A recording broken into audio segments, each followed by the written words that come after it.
Assalamualaikum warahmatullahi wabarakatuh. Ini dia bagian berikutnya kisah dari Mas Rian. Seperti apa keseruannya?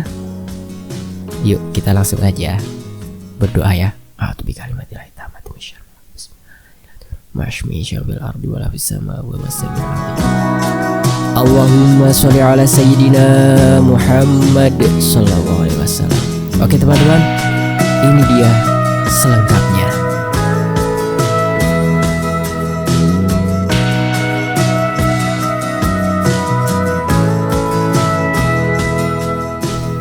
Tak terasa malam hari pun telah tiba.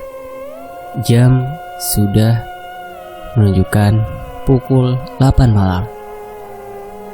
Sesuai janji Bapak menyuruhku untuk ke teras rumah selesai sholat isya. Dan setelah aku selesai mengerjakan sholat isya, aku pun pergi ke teras rumah. Ternyata di luar sudah menungguku bapakku dan Mbah Margono. Aku sedikit kebingungan dengan kehadiran Mbah Margono. Tumben banget Mbah Margono kesini malam-malam. Biasanya bapak yang main kesana. Melihat mukaku yang kebingungan, Mbah Margono terlihat tersenyum padaku. Kenapa Yan? Kok mukanya bingung gitu? Tanya Mbah Margono padaku. Ya jelas bingung lah Mbah. Tumben banget Mbah Margono main kesini. Biasanya kan bapak yang main ke rumah Mbah Margono. Jawabku pada Mbah Margono. Ya nggak apa-apa toh, sekali-kali lah. Hehehe. Dengan terkekeh Mbah Margono menjawab, itu bapak nyuruh Mbah kesini Yan. Sini duduk dulu. Bapak menyuruhku duduk berkumpul. Ya karena kursi di teras hanya ada 2 buah kursi, alhasil aku duduk di lantai teras sambil mendengar sebenarnya mau apa sih. Kok tumben banget aku diajak ngobrol di teras sama 2 pendekar ini. Batinku dalam hati. Jadi gini Yan, tadi bapak sudah ke Mbah Margono dan bapak tahu kamu mau minta diajarin apa. Sebenarnya ilmu yang kamu mau itu bisa dipelajari, tapi kamu harus telaten. Jelas bapakku. Lah, tadi kata Mbah Margono gak bisa kalau gak ada niat khusus yang baik. Tanyaku pada bapak. Ya Mbah memang jawab gitu. Soalnya Mbah ragu kamu bisa ngelakuin gak. Orang kamu kan biasanya bentar-bentar udah ngambek kalau nggak jadi. Hehehe. Nah, ini bapakmu minta Mbah kesini buat ngajarin. Katanya kalau bapakmu sendiri yang ngajarin, bapakku yang nggak sabar ngajarin kamu. Hehehe. Jelas Mbah Margono padaku. Wah, jadi beneran mau diajarin nih Mbah? Jawabku kegirangan. Ya, asal kamu giat dan nggak mutungan. Kalau kamu belum bisa menggunakan ilmu yang kamu pelajari, ucap Mbah Margono. Iya Mbah, Rian janji gak akan ngambek. Rian bakal belajar sesuai arahan bapak sama Mbah. Jawabku senang. Oh, untuk kali ini kamu belajarnya cukup cuma sama Mbah Margono aja Yan. Bapak udah malas ngurusin yang kayak gitu. Wes marem. Udah biar Mbah Margono aja. Bapak menjawab sambil berlalu masuk. Setelah bapak masuk ke dalam rumah, Mbah Margono pun menyuruhku untuk duduk dekat dengannya. Mbah Margono memberitahuku dulu untuk konsekuensi saat sudah bisa melakukan ilmu tersebut. Aku harus melewati beberapa proses yang akan diberitahu oleh Mbah Margono. Dan pada intinya, aku harus bisa menguasai diriku sendiri dulu. Mbah Margono menyuruhku untuk berlatih tidur dalam keadaan gelap dan sebisa mungkin dengan keadaan atau suasana yang tenang. Mbah Margono sudah tahu betul seperti apa aku saat tidur. Kondisi kamarku bagaimana saat tidur. Aku memang tidak bisa tidur dengan lampu dimatikan dan dengan keadaan sepi. Dan saat proses menenangkan diri itu, diriku diminta jangan sampai melupakan Allah. Dan ada beberapa arahan dari Mbah Margono. Mbah Margono juga bilang kalau waktu menenangkan diri saat tidur dan mengalami hal aneh, esok paginya langsung disuruh ke rumah Mbah Margono. Setelah ngobrol dengan Mbah Margono dan pembicaraan sudah selesai, Mbah Margono pun akhirnya pamit untuk pulang. Karena malam sudah mulai larut, aku pun kemudian bergegas untuk tidur karena besok adalah hari Sabtu dan aku harus bekerja lagi. Jadi kupikir untuk mencoba mempraktekkan yang diajarkan Mbah Margono besok malam saja. Pagi hari pukul 8 pagi, aku sudah berada di SMP tempat kerjaku ya. Seperti biasanya, aku mengerjakan tugas administrasi dan mengurus beberapa surat yang masuk dan harus segera didisposisi. Aku ditemani oleh teman kerjaku namanya Mbak Ana. Dia seniorku di sini. Dan di ruangan ini hanya ada aku dan Mbak Ana saja. Mbak Ana ini sering curhat tentang suaminya padaku. Aku yang belum menikah pun hanya memberi masukan sebisaku padanya saat dia curhat padaku. Entah ada apa denganku hari ini, tiba-tiba kepikiran untuk memutar musik sholawatan. Padahal biasanya aku memutar musik koplo dari Via Valen, Nela Karisma, kadang juga Didi Kempot. Dan sekarang entah kenapa, karena apa aku memutar sholawatan dan sesekali memutar alunan orang membaca Al-Quran. Kemudian Mbak Ana bercanda padaku, "Wian, tumben banget muter musik sholawatan. Habis tobat atau gimana nih?" Kemudian aku menjawab pada Mbak Ana, "Wah, nggak tahu nih Mbak, tiba-tiba pengen muter sholawatan aja." "Yo, asal nggak ganggu penunggu di sini aja sih An, hehehe." "Alah, paling ya nggak berani Mbak ganggu di sini," jawabku enteng. Saat aku memutar sholawat, aku sama sekali tak mempedulikan tentang penunggu ruangan ini jika marah. Padahal ruangan ini termasuk yang memiliki penunggu yang kadang usil dan gangguin menurut Bu Dwi. Setelah mempersiapkan surat-surat yang masuk, aku pun bergegas menuju tempat kepala sekolah untuk meminta tanda tangan beliau. Setiap surat yang masuk harus disposisi oleh kepala sekolah baru, kemudian diserahkan pada yang bersangkutan. Cukup banyak surat yang aku bawa ke tempat kepala sekolah saat itu, hingga aku harus menunggu cukup lama hingga kepala sekolah selesai menandatangani. Ditambah lagi beliau sedang ngobrol dengan salah satu guru di ruangannya. Setelah selesai dengan urusan tanda tangan kepala sekolah, surat terbuka kemudian aku berikan pada yang bersangkutan.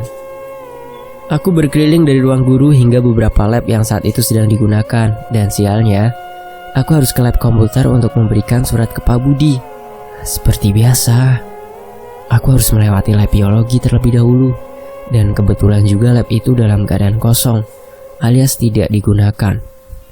Aku berjalan lurus tanpa melihat ke arah lab. Tapi saat aku melewati lab biologi, aku merasa patung peraga di dalam seperti bergerak menengok keluar. Aku mencoba bersikap biasa saja dan terus berjalan menuju lab komputer.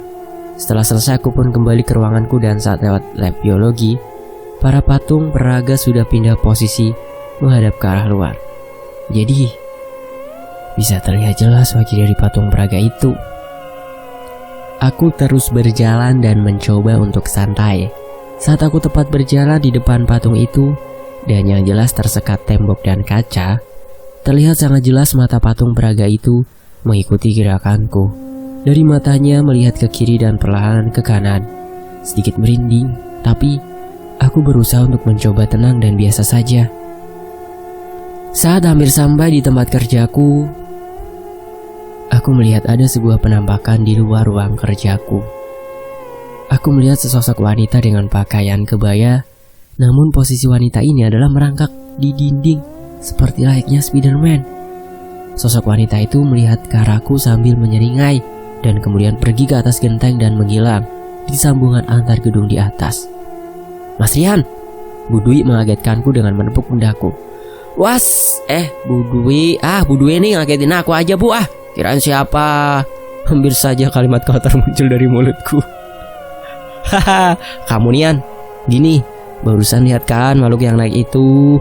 Biasanya kalau dia udah muncul, akan ada keisengan dari dia," terang Bu Dwi padaku. Yang bener Bu, terus jailnya di mana Bu?" tanyaku penasaran. "Ya jelas di ruanganmu lah. Itu kan makhluk yang nemenin kamu tiap hari." Goda Bu Dwi dan berlalu pergi. Mendengar keterangan Bu Dwi membuatku sedikit cemas. Aku malas untuk mengurusi gangguan yang ada. Ya walau sebenarnya sedikit takut sih, tapi sesuai komitmenku, aku harus berani dengan siapapun yang menggangguku. Lagian aku sudah diberi alat untuk membantu perlindunganku oleh Mbak Margono. Aku pun kembali ke ruang kerjaku dan masih berharap semoga apa yang dikatakan oleh Bu Dwi sama sekali tidak terjadi. Aku melanjutkan pekerjaanku membantu Mbak Ana mengurusi administrasi sekolahan. Cukup banyak beberapa kerjaan yang harus diselesaikan hari ini. Belum lagi memasukkan nilai rapor siswa ke buku administrasi Dinas Pendidikan. Pekerjaan yang biasanya santai, hari ini aku rasa sedikit lebih sibuk dari biasanya, walau masih bisa ditangani. Sambil mengerjakan pekerjaanku, aku terus was-was sambil melihat sekitar ruangan. Barangkali ada gangguan dari wanita berkebaya itu secara tiba-tiba, jadi aku bisa siap. Aku memainkan cincin pemberian bapakku dengan batu berwarna hitam di jariku. Sesekali juga aku ikut bersolawat mengikuti solawat yang sedang aku putar. Setelah sekian lama menunggu hingga jam menunjukkan pukul 2 kurang seperempat siang, namun tidak ada gangguan sama sekali. Paling gak berani itu sosok Usil karena aku bawa ini cincin. Ya, pikirku dalam hati. Karena sudah jam 2 siang aku sudah boleh pulang, makanya aku sudah berberes di meja kerjaku. Kerjaan yang sekiranya akan diselesaikan besok sudah aku siapkan di atas meja, dan besok tinggal bertarung lagi dengan pekerjaanku ini. Dan setelah selesai berberes, aku pun mengambil jaket untuk kupakai dan langsung pulang. Kukenakan jaket dan aku ambil tasku, kemudian aku bawa menuju tempat parkir mengambil motorku dan segera pulang. Dalam perjalanan menuju tempat parkir, aku merogoh kantong jaketku untuk mengambil kunci motorku. Aku raba-raba namun tak kudapati kunci motor di dalam saku jaketku. Aku cari di kantong celana juga tidak aku temukan, dan sampai aku membuka tasku pun tidak aku temukan. Aku buru-buru untuk balik ke ruang kerjaku. Mungkin jatuh di sana, pikirku. Soalnya jelas-jelas pagi aku masukkan di saku jaketku. Aku pun kembali ke ruang kerja dan aku cari di atas meja, dalam laci, dekat komputer, namun sama sekali tak kutemukan kunci motorku. Aneh sekali, pikirku. Dimanapun tidak ada.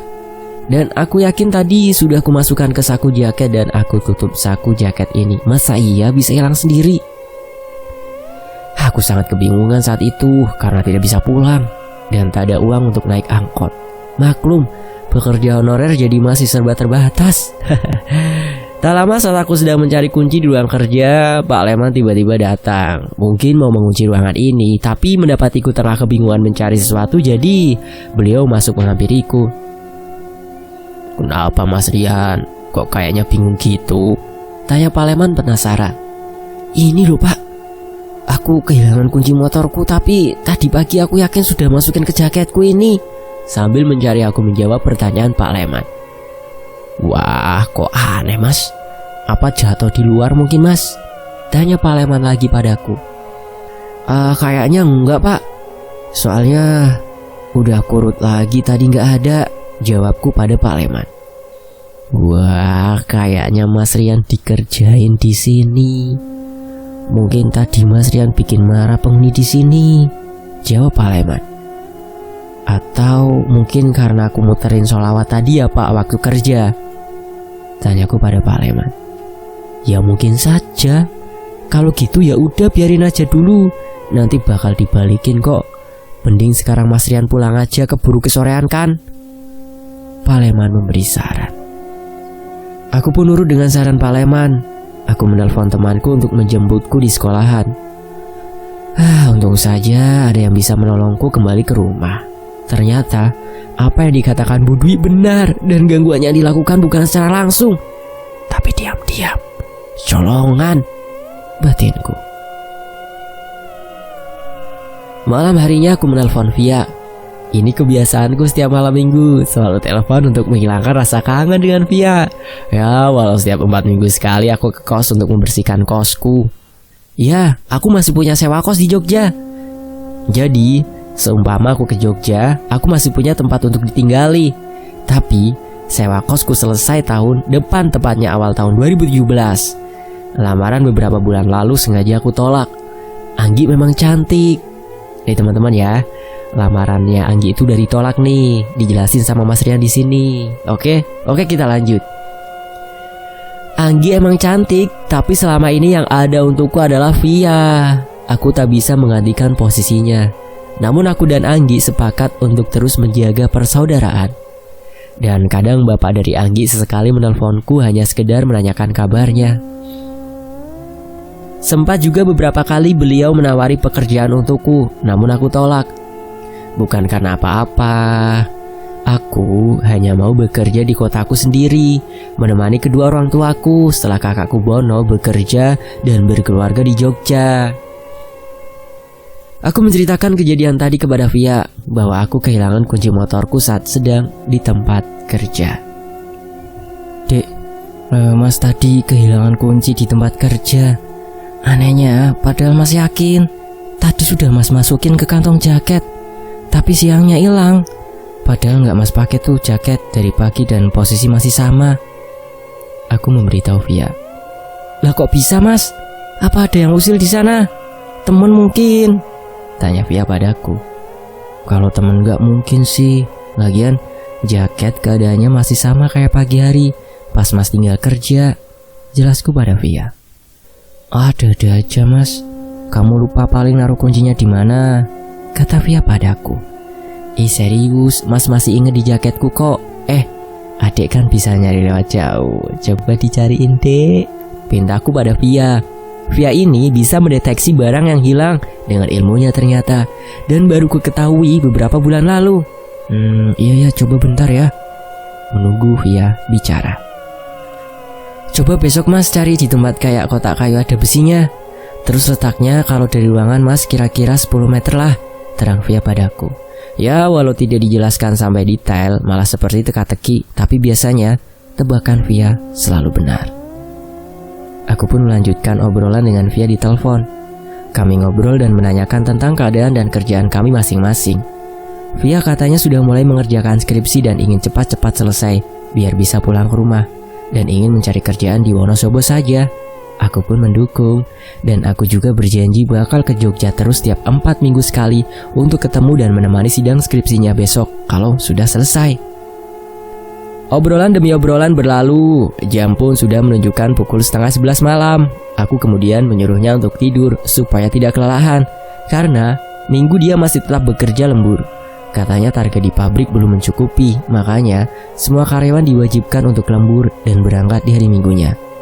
Via menuruti perintahku untuk segera istirahat dan tidur. Dan obrolan malam hari ini pun kita selesaikan dengan ucapan selamat tidur dan salam. Seusai telepon, aku belum merasakan kantuk.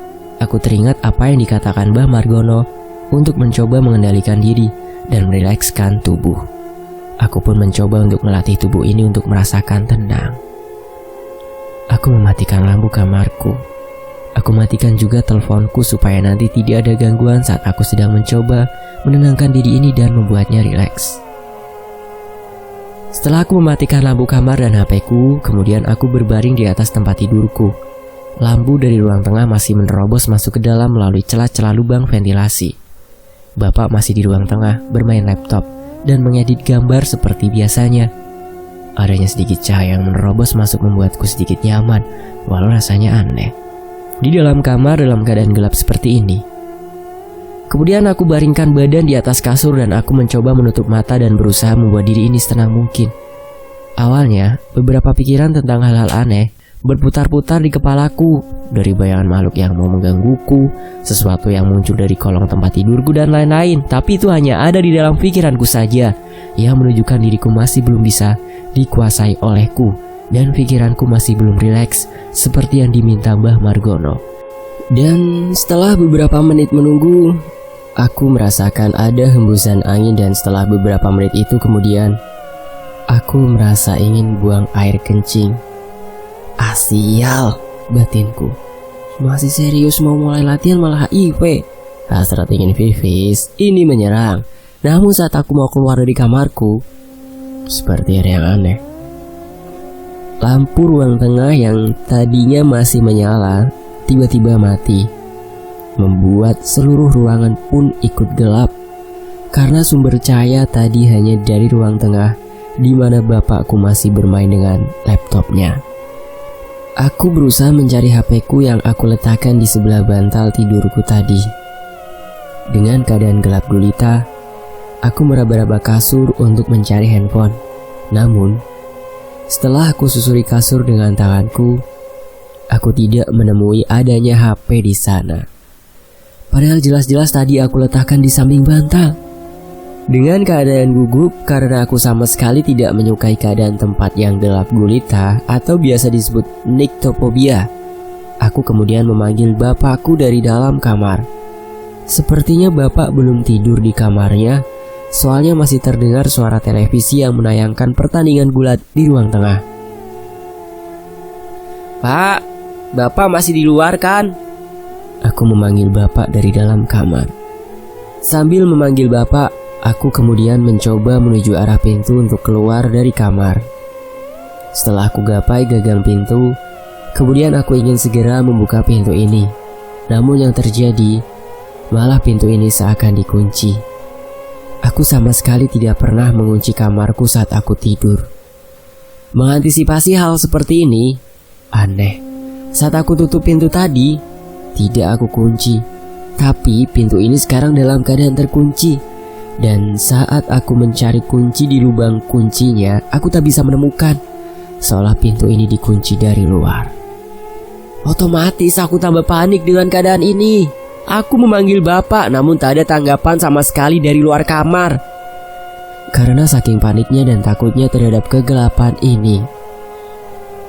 Tanpa sadar aku mulai menggedor-gedor pintu kamarku, berharap Bapak bisa menolongku keluar dari kamar dan membawakan aku lilin sebagai penerangan. Rasa ingin pipis pun sudah hilang berganti dengan rasa ketakutan. Nah, untuk kalian yang menilai aku udah gede dan udah bekerja kotakku dengan gelap atau masih menilai penakut, kalian harus merasakan dulu apa itu fobia kegelapan. Aku terus menggedor-gedor pintu kamarku, namun sama sekali tak ada jawaban dari luar. Anehnya, Nenek Lasmi pun tak nongol di saat seperti ini. Aku terus menggedor dan mencoba menggerakkan gagang pintu, berharap ada keajaiban pintu ini bisa terbuka. Krek. Suara gagang pintu yang terus aku coba untuk kubuka. Setelah beberapa kali mencoba, tiba-tiba pintu ini bisa terbuka dengan mudah. Aku langsung berlari keluar dari kamarku dan yang kujumpai di ruang tengah hanya ada ruangan tengah yang gelap. Dengan ada sedikit sinar dari pancaran TV dan laptop Bapak yang masih menyala. Tapi anehnya, tak ada siapapun di sana. Aku memanggil Bapak pun masih tetap tidak ada jawaban sama sekali. Aku mencoba pergi ke kamar Bapak dan Ibu. Karena sudah menemukan sedikit cahaya, aku bisa merasa sedikit lebih tenang. Aku pun berjalan mendekat ke kamar Bapak. Terlihat kamar Bapak dalam keadaan tertutup. Aku mengetuk pintu kamar orang tuaku sambil memanggil Bapak. Sama sekali tak ada jawaban. Lalu aku mencoba untuk kedua kalinya dan masih gak ada jawaban. Apakah Bapak dan Ibu sudah tidur? Tapi biasanya Bapak kalau mau tidur, TV dan laptop pasti dimatikan. Tapi ini kenapa tidak? Pasti ada yang aneh. Setelah mengetuk kamar Bapak sebanyak 3 kali dan masih sama tidak ada jawaban, aku mencoba membuka kamar Bapak. Sedikit tidak sopan memang membuka kamar orang tua tanpa izin mereka. Tapi bagaimana lagi karena situasi mendesak. Aku pun membuka kamar Bapakku dan setelah kamar berhasil kubuka, betapa kagetnya. Aku sama sekali tidak menemukan ada kedua orang tuaku di sana. Yang kujumpai hanyalah sebuah kamar kosong tanpa ada seorang pun. Hal yang tak aku sukai pun tiba-tiba muncul. Satu-satunya sumber cahaya yang berasal dari televisi dan laptop tiba-tiba mati, membuat seluruh ruangan menjadi gelap gulita kembali. Kembali rasa takutku terhadap gelap pun memuncak lagi. Aku berusaha mencari saklar lampu untuk menghidupkan lampu. Ya, hal yang tidak aku sadari sejak tadi, kenapa aku tidak menyalakan lampu dari awal. Aku gapai saklar lampu yang ada di kamar orang tuaku. Namun saat aku coba menyalakan lampu, sama sekali tak ada reaksi alias lampu tidak mau menyala. Aku keluar dari kamar orang tuaku dengan meraba-raba sambil berjalan dengan perasaan takut. Tiba-tiba dari arah dapur aku melihat seperti ada sosok orang yang membawa lilin ke sana. Postur tubuh mirip sekali dengan ibuku. Batinku sedikit lega. Aku bisa bertemu ibuku. Dengan perasaan sedikit senang, aku coba memanggil ibu dan berjalan mendekat. Cahaya dari lilin itu berhenti tepat di dapur. "Bu, ibu dari mana sih? Aku panggil dari tadi gak ada yang menjawab." Aku bertanya sambil berjalan mendekat. Namun tak ada jawaban dari ibuku. Suasana masih sunyi. Tak ada sama sekali suara. Bahkan suara jangkrik atau hewan-hewan malam sama sekali tidak terdengar. Hanya suara detak jantungku saja yang terdengar. Sesampainya aku di dapur, aku kembali dikagetkan lagi karena aku sama sekali tidak menemukan siapapun di sana. Hanya ada sebuah lilin menyala yang berdiam diri di atas meja tanpa ada seorang pun di sana. Sial, sebenarnya aku sedang berada di mana sih? Kok tidak ada orang sama sekali? Batinku kesal. Aku ambil lilin yang berada di atas meja itu. Aku tak mau lagi kehilangan satu-satunya sumber cahaya yang aku miliki. Sambil berkeliling ruang mencari kedua orang tuaku, dalam batinku aku bertanya pada diriku sendiri, sebenarnya aku sudah berhasil belum sih melakukan Rogo Sukmo? Kenapa malah jadi seperti ini? Padahal tertidur aja tidak, tapi kenapa keadaan bisa berubah seperti ini? Sempat berpikir untuk tidak mencoba lagi melatih diriku ilmu Rogo Sukmo. Tapi pikiran itu kalah dengan perasaan pengen bertemu dengan sosok cewek centil dan bawel yang sudah tidak aku temui hampir 1 tahun. Saat aku sedang berkeliling rumah dan mencari orang tuaku, aku dikagetkan oleh ada sesuatu bergerak cepat di lantai ruang tamu. Aku mencoba mendekat ke arah sana. Setelah cahaya lilin mulai menyinari ruang tamu, baru aku bisa melihat sosok yang bergerak itu. Ternyata adalah kucing peliharaanku. Ya, aku memelihara kucing sudah 2 tahun ini. Kucing kesayangan yang kuberi nama Mu. Kucing hias dengan jenis ras ragdoll. Mu, kucing yang selalu menemaniku saat aku merasa cemas. Ternyata masih ada di sini dan tidak menghilang seperti yang lain. Mas Rian, yang benar Moe apa Mui sih? Komen ya Mas ya. Oke, kita lanjut. Segera aku angkat Moe supaya dia tidak pergi berlari meninggalkan aku. Sedikit lega aku dengan adanya Moe di sini. Namun saat aku angkat dan ku gendong, Moe tidak seperti biasanya yang selalu anteng tenang saat aku gendong. Kali ini dia berusaha untuk turun dan pergi ke suatu tempat. Merespon Moe yang memberontak saat aku gendong, aku memilih menurunkan Moe daripada lilin yang aku pegang juga terjatuh dan mati. Setelah aku turunkan Moe, dia seolah menuntunku untuk menuju ke sebuah tempat. Moe mendekat ke pintu dan menggaruknya menandakan dia ingin aku membukakan pintu. Anehnya, dia menggaruk dengan cepat dan dengan erangan seekor kucing seolah dia merasa sedang ada bahaya. Aku pun mendekat ke arah pintu dan ingin sesegera mungkin membuka pintu itu. Namun saat aku sedang mau membuka pintu itu, tiba-tiba dari arah dapur aku mendengar suara bapak. Rian, mau kemana malam-malam gini? Sudah malam, gak usah keluar. Suara bapak terdengar dari dapur. Aneh memang. Jelas-jelas tadi tidak ada seseorang, kenapa tiba-tiba ada bapak di sana? Karena aku penasaran, aku berpikir untuk mendekat ke asal suara itu. Namun, saat aku akan beranjak ke arah dapur, Moe berusaha menghentikanku. Dia berhenti di kakiku dan mengeong dengan keras. Kemudian menggigit kakiku untuk mengarahkanku membuka pintu saja. Aku masih merasa aneh dengan tingkah Moe. Tidak seperti biasanya dia terlihat panik dan ingin segera keluar dari rumah ini. Tiba-tiba aku melihat ada sebuah cahaya lagi dari arah dapur dan bergerak mendekat ke arahku. Ya, sosok bapak yang aku lihat, namun memiliki postur yang sedikit berbeda. Postur bapak yang kulihat di sana kini terlihat bertubuh sangat besar, dengan kepala yang tidak seimbang dengan badannya yang terlihat lebih kecil dari ukuran normal, ditambah ukuran kaki sangat terlihat pendek jika dibandingkan dengan tangan.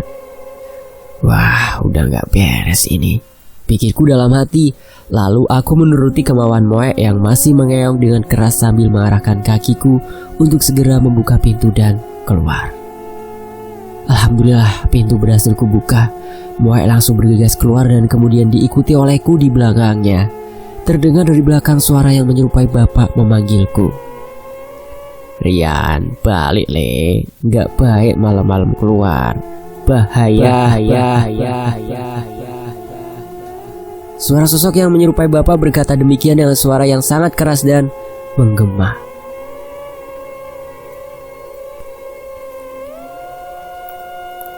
Aku keluar dari rumah dan berlari di belakang Moe yang terus menuntunku untuk mengikutinya, dan sesekali dia menengok ke belakang memastikan aku mengikutinya. Aku lihat rumah tetangga pun semua gelap tanpa ada lampu yang menyala di bagian terasnya. Aneh memang, di mana biasanya semua warga membiarkan lampu tetap menyala di bagian teras saat malam hari. Namun yang kulihat saat ini hanyalah hitam saja. Sinar bulan pun bahkan tidak nampak. Moe menggiringku untuk segera mungkin mengikutinya. Terdengar samar-samar suara gelak tawa entah dari mana. Suara tawa yang sangat berat, seperti keluar dari sosok yang besar. Namun tidak ada sama sekali aku melihat sosoknya. Selama aku berlari mengikuti arah Moe, suara tawa itu semakin terlihat sangat jelas dan besar. Tapi aku yang percaya dengan Moe terus mengikutinya saja. Ya, karena hanya dia saja kali ini sosok yang aku percaya. Moe terus menggiringku untuk terus mengikutinya menuju ke suatu tempat. Entah kenapa aku sama sekali tidak merasa curiga dengan kucingku ini. Aku merasa yakin kalau yang aku ikuti ini memang benar kucingku. Aku melihat keadaan sekitar. Ini adalah lingkungan kampungku. Tidak salah lagi jalan yang sama, posisi rumah yang sama di setiap jalannya. Tapi yang membuatku bingung adalah, ini benar di duniaku atau aku sudah pindah ke dimensi sebelah? Aku sama sekali belum mengetahui hal ini. Aku mengenal jalan yang ditunjuk Moe ini. Sepertinya aku tahu dia akan mengarahkan aku pergi ke tempat apa. Dari kejauhan aku melihat cahaya. Ada satu dan hanya satu rumah saja yang memancarkan cahaya lampu dari sekian banyak rumah di sini. Aku digiring oleh Moe menuju ke arah rumah Mbah Margono. Dan mengetahui hal itu, aku kegirangan dan segera berlari ke arah rumah Mbah Margono. Saat mulai mendekat ke arah yang bercahaya lampu itu di sepanjang jalan rumah yang tidak menyalakan lampu ini, muncul sosok bayangan beraneka ukuran dari yang besar, sedang, hingga kecil. Ditambah lagi setiap bayangan memiliki sepasang mata merah menyala yang bergerak mengikutiku.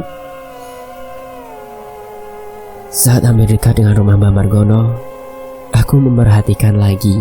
Sepertinya itu bukan rumah Mbah Margono. Tunggu. Saat aku perhatikan ternyata itu adalah rumahku sendiri. Lah bagaimana bisa? Sedangkan aku tadi pergi dari rumah, kenapa ini sekarang aku menuju ke rumah lagi? Moe terus berjalan menuju rumahku yang menyalakan lampu itu.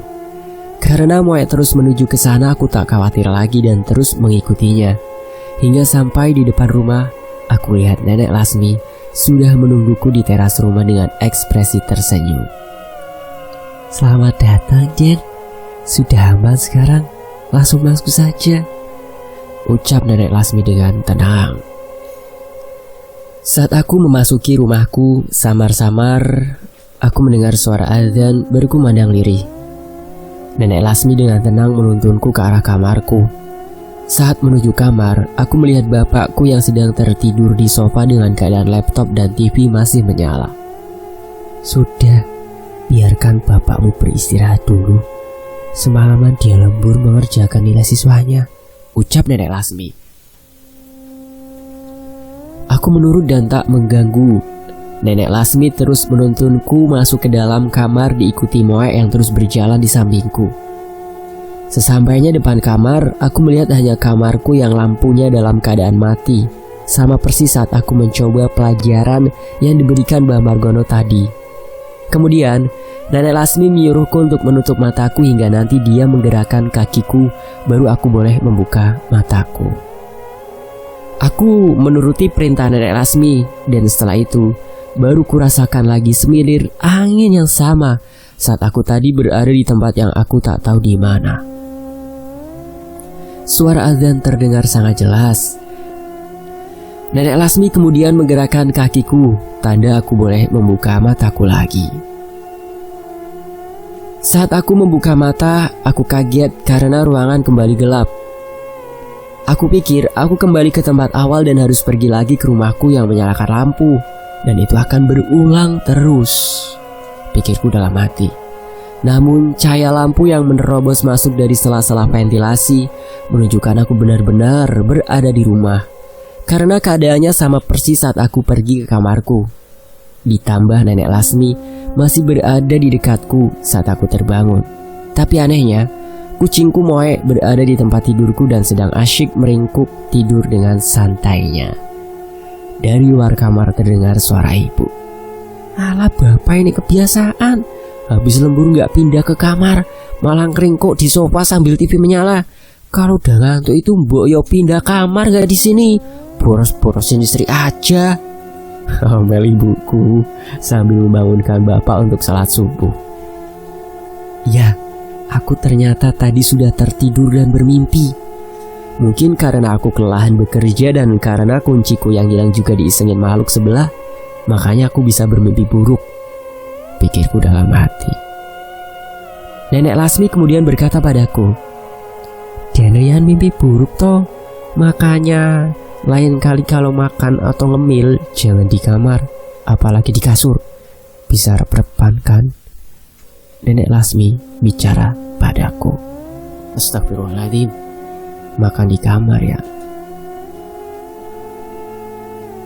Hehehe, iya deh Nek. Oh berarti barusan aku rep-repan ya? Aku malah ngerasa kalau aku belum tidur sama sekali malah, balasku pada Nenek Lasmi.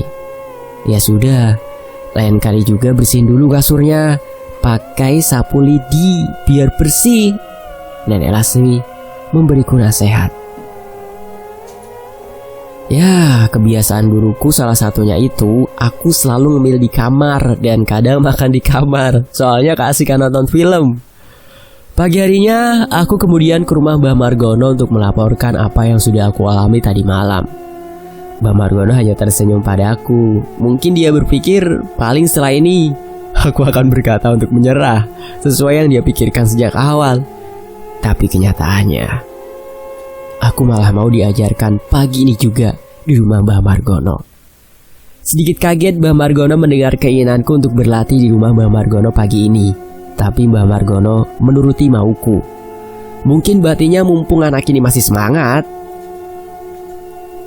Kemudian aku dipersilakan masuk oleh Mbah Margono dan diarahkan untuk masuk ke sebuah kamar yang dulu pernah aku jelaskan kalau di dalam sana ada sosok Omowo yang mendiami. Aku sempat menolak dan memilih dicarikan kamar yang lain saja. Tapi Mbah Margono tetap kekeh aku harus tidur di sana. "Bah, di kamar yang lain aja lah. Takutnya Omowo genit ntar sama aku," negoku sambil bercanda. "Kalau nggak mau ya udah nggak usah aja." Mbah Margono menjawab dengan singkat. Apa boleh buat, aku harus mau. Mbah Margono memberi instruksi sama seperti kemarin.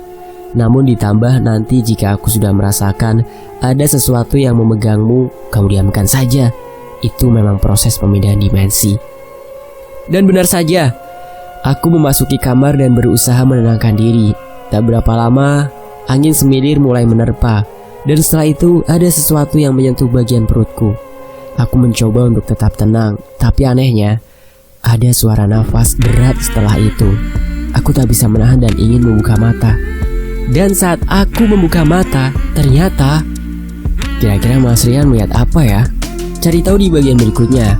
Saya pamit undur diri. Terima kasih banget Mas lisensi atau perizinannya ya Mas Rian ya. Saya pamit undur diri. Makasih juga nih buat teman-teman yang udah rela nungguin dari kisahnya Mas Rian. Wassalamualaikum warahmatullahi wabarakatuh. Tetap di Fakta Sejarah.